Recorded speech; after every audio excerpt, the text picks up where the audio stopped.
Cette fois. Le présentement, ça c'est des Lévis. On va être à l'état. Je peux dire que vous allez faire Ils vont me donner pareil. à 20 minutes, je vous coupe.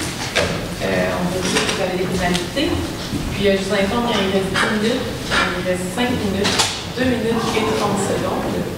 Et par la suite, vous aurez 5 minutes de questions. Donc, je vais se présenter.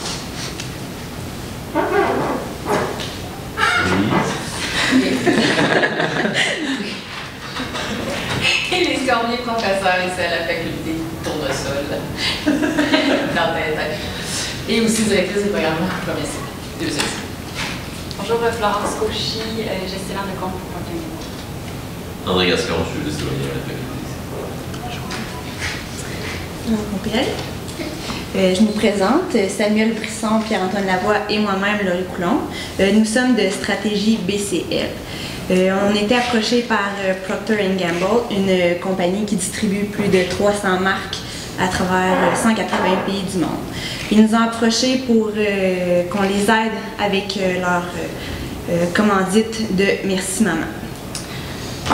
Pour ce qui est de l'agenda d'aujourd'hui, on va vous parler du mandat, de l'analyse interne et externe de l'entreprise, des problématiques, des options et solutions qu'on a trouvées, de l'implantation des solutions, l'échéancier et le budget, les mesures de contrôle, puis nos recommandations.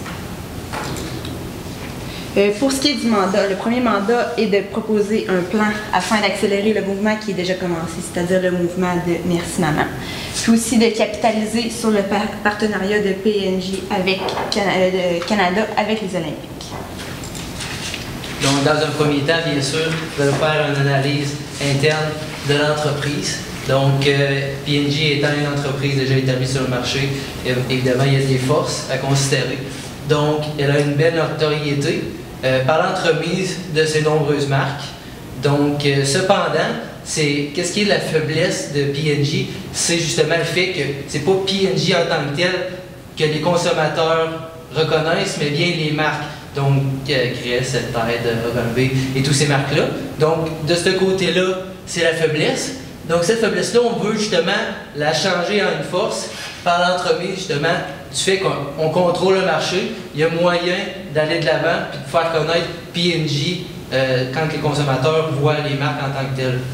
Pour ce qui est de l'analyse externe, donc l'opportunité qui s'offre à nous, c'est le fait justement qu'on a un partenariat avec les Olympiques. Donc c'est très bien pour l'entreprise, c'est toute qu'une chance. Pour ce qui est des menaces, bien sûr, nous ne sommes pas les seuls à avoir eu cette chance-là de partenariat, il y en a 10 autres. Et puis pour cette menace-là, on veut la changer en opportunité. Donc cette opportunité-là, on veut qu'elle vienne en faisant des partenariats avec les autres partenaires tels que Coca-Cola, McDonald's et tous les autres. Donc pour ce qui est des problématiques de PNJ, nous en avons décelé 3 principalement. Donc premièrement, la visibilité.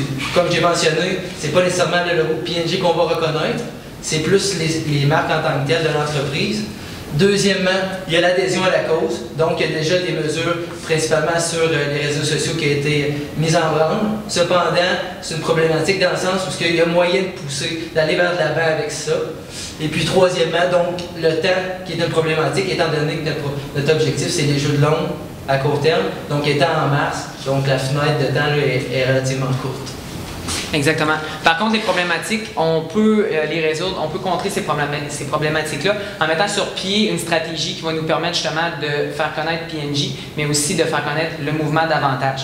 Donc tout d'abord, pour contrer la mesure de visibilité, on est arrivé avec 2 options qui pourraient être viables et qui pourraient être mises sur pied pour faire connaître davantage la compagnie PNJ. Donc on avait soit une campagne qui était ascendante ou descendante. Donc avec la campagne descendante, c'était vraiment de faire connaître l'entreprise PNJ et de dire PNJ fabrique, PNJ gère tous les produits, là, Crest, Oral-B et tout. Ou sinon, on avait l'option de la campagne ascendante. Donc partir des différentes marques et faire connaître PNJ à travers cette marque-là. Et de dire par exemple, Duracell est géré, est une propriété de PNJ et non le contraire. Pour ce qui était de l'adhésion à la cause, donc on est arrivé encore une fois avec 2 options. Donc du marketing événementiel. Donc on aurait pu par exemple demander aux différentes marques, donc par exemple CoverGirl, d'organiser des événements pour faire connaître la cause, inciter les femmes à venir, les hommes à venir voir c'est quoi la cause, et en participant à un événement réel, de se sentir impliqué, mais surtout de se sentir comme une partie importante dans la réalisation de la cause en question. Également, on avait la publicité à travers les produits. Donc, comme Samuel vous l'a mentionné, on connaît P&G beaucoup à travers les produits gérés par ces différentes marques. Donc, si on utilise ces produits-là pour faire connaître la cause, donc en utilisant vraiment, par exemple, tout simplement un tube de pâte à dents ou une pile pour faire connaître la cause, on pourrait permettre à une grande partie de la population qui utilise ces produits-là quotidiennement de connaître la cause pour laquelle P&G en fait supporte la fondatrice, le fondateur.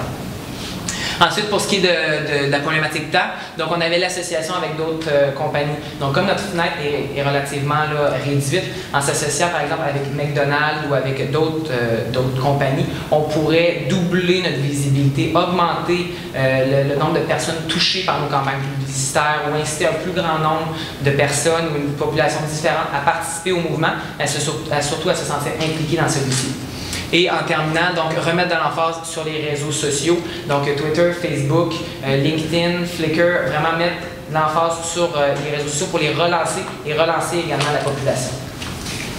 Donc nous avons choisi 3 solutions parmi nos options que, en fait, nous, on pense que ce serait les plus viables, les plus exploitables et aussi amèneraient le plus de résultats tant à court qu'à long terme. Donc pour ce qui était de la visibilité de l'entreprise, nous proposons d'effectuer un support à travers les marques. Donc vraiment d'utiliser les différentes marques de l'entreprise et de dire par exemple Duracell est fabriqué par en fait exactement une campagne à travers les marques de P&G, à travers Duracell, Crest et tout. Pour ce qui était de la publicité à travers les produits, donc ça c'est pour contrer la problématique au niveau de l'adhésion à la cause. Donc d'utiliser tous les produits fabriqués par les différentes marques pour faire connaître la cause aux gens qui l'utilisent, puisque généralement, par exemple, qu'est-ce qui a trait à la publicité ou aux réseaux sociaux, si les gens ne veulent pas voir la cause, ils peuvent décider de l'écarter. Par exemple, avec des produits qui sont utilisés quotidiennement, donc de la pâte à dents ou des rasoirs ou des choses comme ça, les gens ne pourront pas l'écarter, la publicité ou la visibilité de la cause, parce que la cause va faire partie de leur vie quotidienne. Donc, c'est vraiment ça qu'on veut utiliser. Également, donc pour ce qui est du côté temps, de la variable temps, on veut faire une association avec d'autres compagnies, donc c'est ce qu'on propose à P&G, pour justement accélérer le mouvement en utilisant d'autres grandes entreprises qui eux aussi ont des clients, des consommateurs bien établis, des réseaux de distribution, de communication bien établis pour justement maximiser la visibilité de l'événement et par le fait même de P&G. Donc,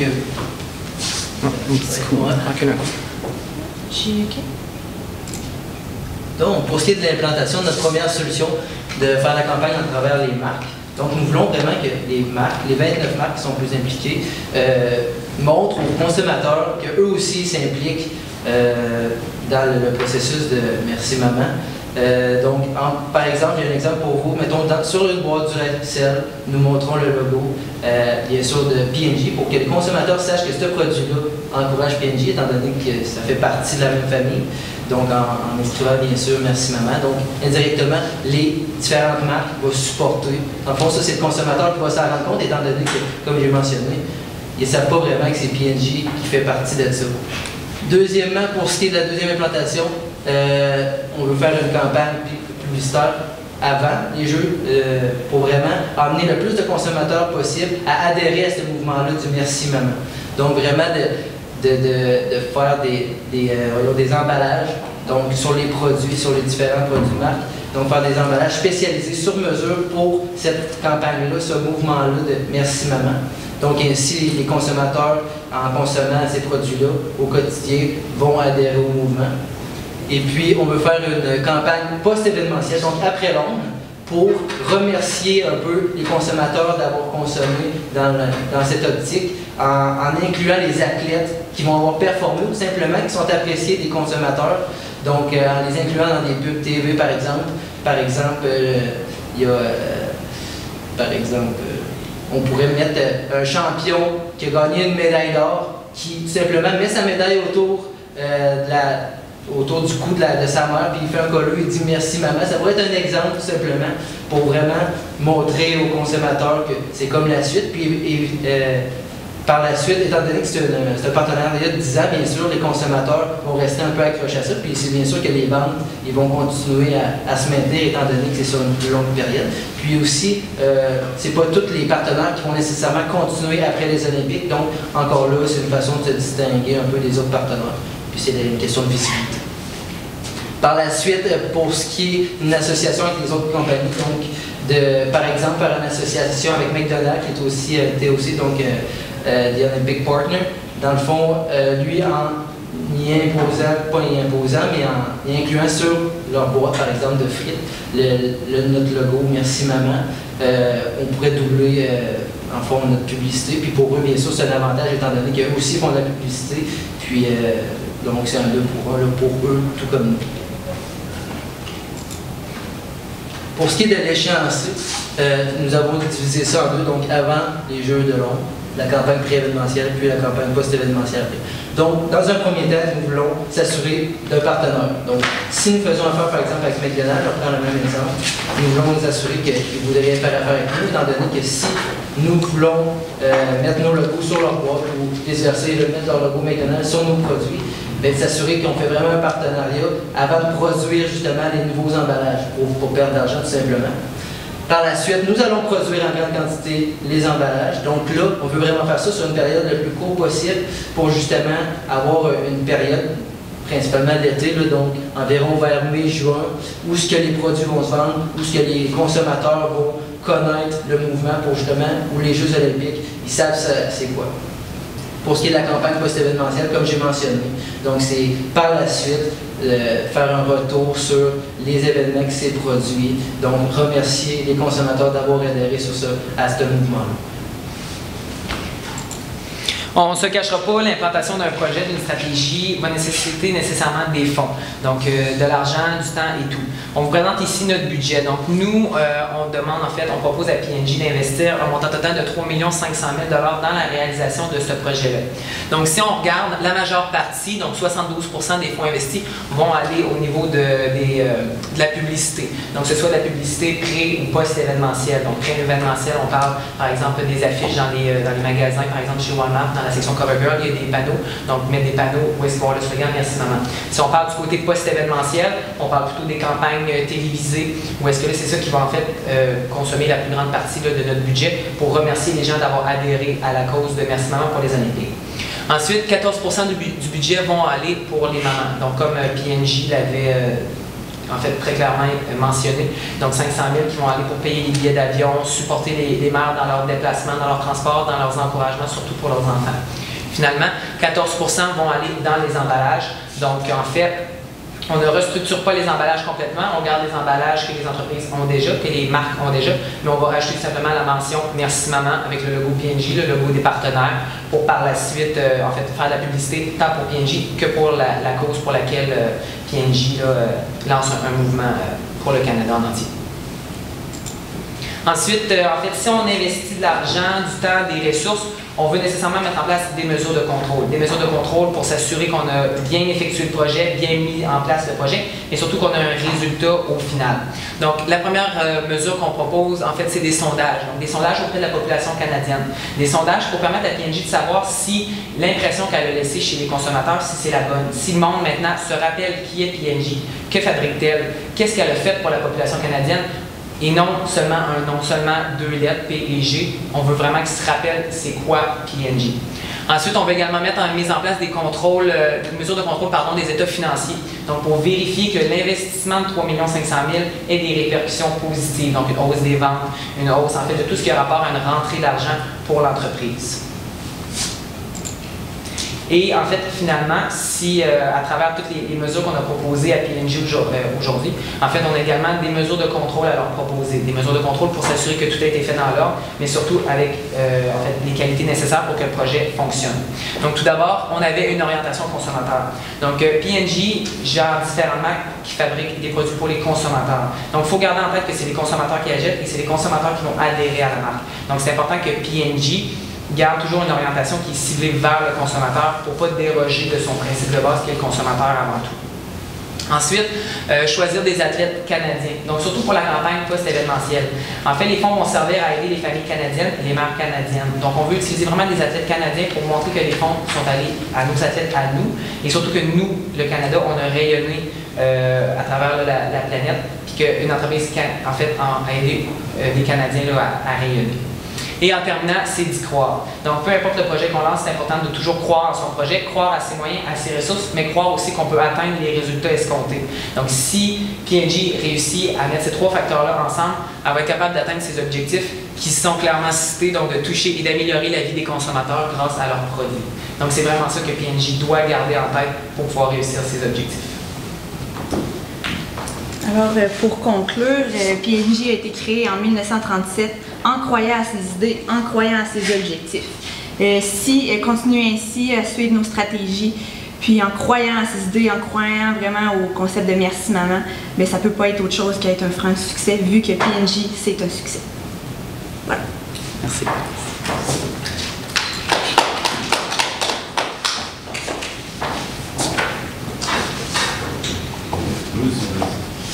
Merci beaucoup pour votre présentation. Merci d'être venu aujourd'hui ici pour présenter vos recommandations. Deux choses qui m'ont accroché. On va parler par rapport à la promotion, la campagne publicitaire des différents médias. Tu as touché, par exemple, Walmart avec une affiche CoverGirl en exemple, puis la campagne télé. Je voudrais que tu donnes plus de détails sur le message qu'on veut donner dans la campagne télé, comment relier toutes les marques à P&G, puis aussi comment, les différents exemples que tu peux donner dans les détaillants, chez les détaillants, comment on peut retrouver cette campagne. Oui, parfait. En fait, chez les différents détaillants, ça va faire partie de la campagne qui est pré-événementielle. Donc, on sait que les produits de P&G sont vendus dans différents magasins, donc que ce soit Walmart, Zellers, en fait, différents détaillants. Donc, présentement, chez ces détaillants-là, il y a déjà des affiches pour vendre les produits. De dire, par exemple, ici, c'est la section CoverGirl ou c'est la rangée Tide ou des choses comme ça. Mais au-delà, pour accrocher les consommateurs au concept de Merci Maman, on veut que sur ces affiches-là, ça soit marqué oui Tide, mais Tide Merci Maman. Pour que, en fait, ce soit pas seulement le produit, mais ce soit plutôt comme, pas seulement un emballage, pardon, mais plutôt le produit qui devienne totalement en accord avec la cause, donc que ce soit le produit total qui dise Merci Maman et non seulement le nom du produit ou seulement l'emballage. Pour ce qui était du média télévisé, en fait, ça, ce serait dans la partie plus post-événementielle. Donc, la partie télévisée, ce serait plus pour remercier les gens d'avoir adhéré puis laisser une impression positive aux consommateurs. Donc, des fois, après les Olympiques, tout ce qui a, en fait, la publicité autour des Olympiques arrête. Nous, on voudrait continuer quelques semaines avec une publicité télévisée où, justement, comme Samuel le mentionnait, on voyait l'athlète remettre la médaille à sa mère pour dire « je l'ai gagné, mais c'est grâce à toi que je l'ai gagné ». Donc, pour remercier les gens d'avoir participé à la cause de P&G, mais aussi pour remercier les mères des athlètes qui vont avoir donné beaucoup de temps et d'énergie aux athlètes. Donc, c'est pour ça qu'il va... Comment tu vas faire le lien à travers, moi c'est ça, nos produits qu'on vend tout à l'heure avec P&G? Vous pouvez afficher P&G à travers cette publicité-là? Oui, exactement. Donc, le Merci Maman, le slogan en fait de la cause, à chaque fois qu'il va apparaître, il va avoir le logo qui est déjà dessiné par P&G. Donc, on voit c'est une banderole avec le P&G, puis c'est marqué Jeux olympiques avec le logo des Olympiques. Donc, sur toutes les publications, que ce soit le logo sur les emballages, sur les publicités télévisées ou dans les circulaires ou les choses comme ça, il va toujours avoir ce logo-là pour rappeler que la marque, c'est P&G. Et aussi sur les emballages, là, ça va être marqué vraiment, par exemple, Duracell supporte la cause Merci Maman, avec le logo P&G encore, là, pour qu'on garde en tête que c'est fabriqué par P&G. Puis vous parlez de votre campagne post-événementielle, que ça serait surtout peu de temps après les Olympiques, là, avec les athlètes et leurs mères, etc. Mais est-ce que c'est quand même plus long terme, l'association? Qu'est-ce que vous prévoyez encore peut-être un peu plus loin que ça? Pardon, dans le sens où ce qu'il y a pour les 9 prochaines années, là, on peut dire, c'est sûr que nous, étant donné notre partenariat, on veut garder en mémoire ce concept-là que P&G a instauré, étant donné qu'on croit vraiment que c'est une bonne idée et que c'est accrocheur énormément. Donc, dans ce sens-là, à chaque jour, que ce soit hiver, été, revenir avec ça, étant donné que le consommateur va être au courant. Puis, bien sûr, il y a toujours place à aller de l'avant et des nouvelles idées au fur et à mesure, étant donné qu'en 10 ans, il y en a beaucoup. Là, il y en a 5 autres Jeux olympiques, dans le fond, qui vont être qui vont mettre en évidence cette campagne-là. Donc, dans ce sens-là, c'est vraiment de continuer à chaque année, de peut-être faire d'autres partenariats de différentes façons, donc d'aller chercher plus de consommateurs étant dans ce sens-là populaire déjà, étant donné qu'on l'a déjà instauré. En ramenant toujours à chaque jeu là, le concept de merci maman et la cause pour vraiment rester ce concept-là présent dans l'esprit, garder ce concept-là présent dans l'esprit des gens. Donc à chaque période avant les jeux, revenir avec le concept, on fait les jeux, on remercie encore la clientèle, 1 an ou 2 de répit entre les jeux. Après ça, on relance encore la campagne pour que la campagne reste présente dans les 10 prochaines années là, aux yeux des consommateurs. Dans votre échéancier, la première étape, c'est la vérification des partenariats possibles. Ma crainte, c'est qu'on va être la difficulté avec le biais des partenariats. Alors, ce serait quoi les éléments qu'on devrait amener face aux partenaires pour essayer de les convaincre d'embarquer avec nous autres? Bien, en fait, pour ce qui est des partenaires, que ce soit par exemple McDonald's qu'on a donné par exemple, le but c'est toujours de présenter le concept comme étant pas seulement un coup de pub ou un coup pour réaliser des ventes, mais surtout pour aider une cause qui tient à cœur beaucoup de gens. Parce qu'en fait, les Olympiques, c'est mondial, donc ça regroupe beaucoup de gens de différentes cultures. Donc, si on réussit à prendre le concept maman, peut-être qu'il va être réutilisé dans d'autres cultures, dans d'autres pays. Puis c'est de proposer en fait aux différentes compagnies d'être un partenaire dans la réalisation de ce mouvement social-là. Également, si on y va au côté plus publicitaire ou financier, si par exemple on signerait avec une entente avec par exemple McDonald's qui, eux, mettraient le logo sur leur boîte avec notre logo à nous, nous aussi on pourrait le faire avec les produits P&G. Donc, eux auraient de la visibilité chez nous, puis nous, on aurait de la visibilité chez eux. Donc, ils seraient un partenaire social, mais aussi un partenaire financier, puisque eux aussi réaliseraient probablement une hausse des ventes grâce à la publicité qu'on pourrait générer avec nos produits à nous. Donc, le centre des notes est fini. Merci beaucoup. Merci.